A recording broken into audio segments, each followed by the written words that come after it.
Hi there, this is Julie from Teaching Kids ESL.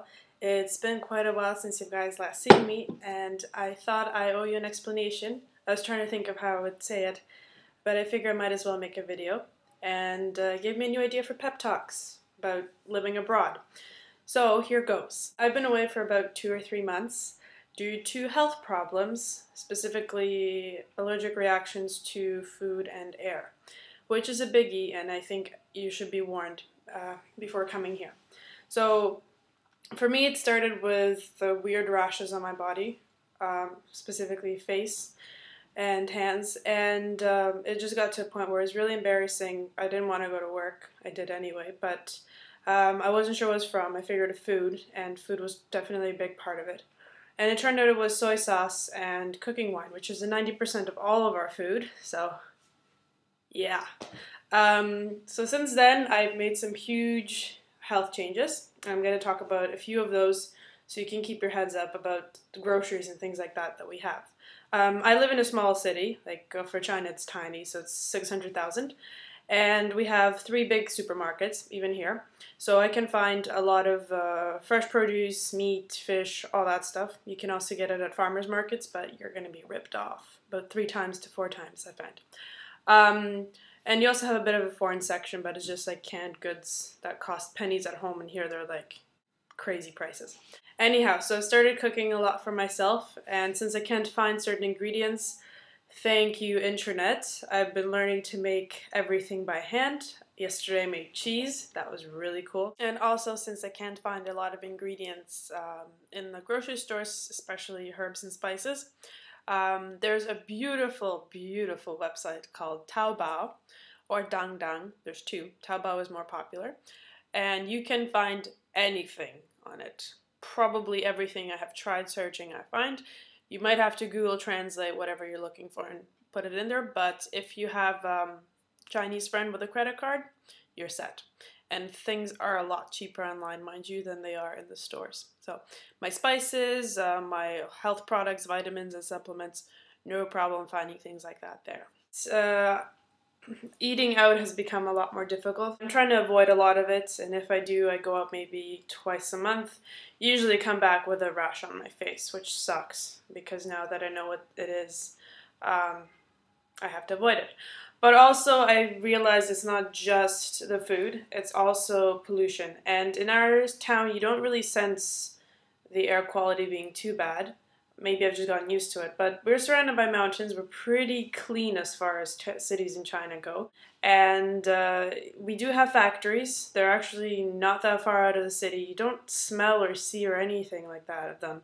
But down here, we have a lot of plastic factories. Our town is like plastic and orange city, and it started affecting me. So when I went on my vacation, the moment I got off the airplane, I started feeling a little bit itchy, and my hands started kind of blistering up a bit.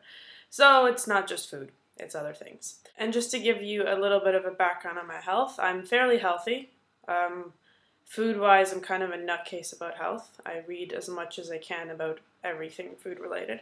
So I'm pretty on top of my diet and exercise. I don't have many health problems, but since I was a kid, I have been prone to asthma and eczema. And it gets brought out through usually pollution, and in Canada it's never been a problem with food, but here it is. So if you are prone to things like asthma, I know a teacher who came here and her asthma got worse, and I've heard a few stories up north, but it is in an individual case, so you really gotta judge it. I'm supposed to be prone to asthma, but I felt nothing regarding breathing or having any difficulties or getting too many colds that I usually wouldn't be getting. It's pretty normal. But my eczema has come back, not as bad as I had it when I was a kid, but it is there. I'm just trying to keep a lid on it by really controlling what goes into my body, because that's the only thing I can really control here. The other thing in terms of pollution, from talking to other teachers, and I always ask that question for some reason, how polluted is your city? Geographically speaking, I hear Shanghai is pretty clean. I went there, I didn't feel a difference from here, but I went there at the beginning when my signs weren't showing yet. I know up north is not the best of places if you have some health concerns, because up north is where the oil is. It's where a lot of factories are set up and a lot of cities are spreading out. So there's constant construction, dust, smoke, you name it. So, and plus it's like minus 40 in the winter. So be careful of those northern provinces. The middle provinces like Jiangsu, where I am, Zhejiang, which is already southern, I guess. It depends where you are. I guess downtown big cities actually is probably not a bad idea since they can't really set up a factory there. But there's car pollution, noise pollution, etc., etc., etc. And the street food everywhere. So it depends what you eat, really. And down south in Guangdong province is where a lot of electronics are made. I'm not really sure, but I figure a lot of chemicals go into that too. So again, pick your city size. Biggest cities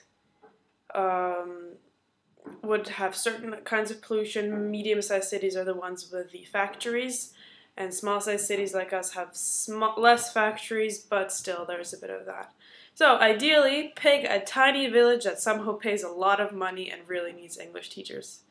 I really hope somebody makes like a English school in Tibet, because I will be the first one on that.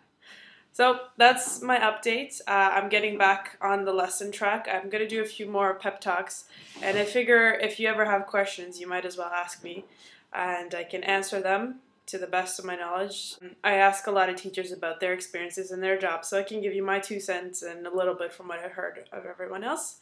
And because I know it's a scary jump, it's a scary move, jumping into living abroad. It's a completely different lifestyle. But it's not just about the job, it's about enjoying your life and staying healthy and all that. So ask away, and I will give you advice on what I can. And see you soon. I already know what my next topic is going to be, so cheers.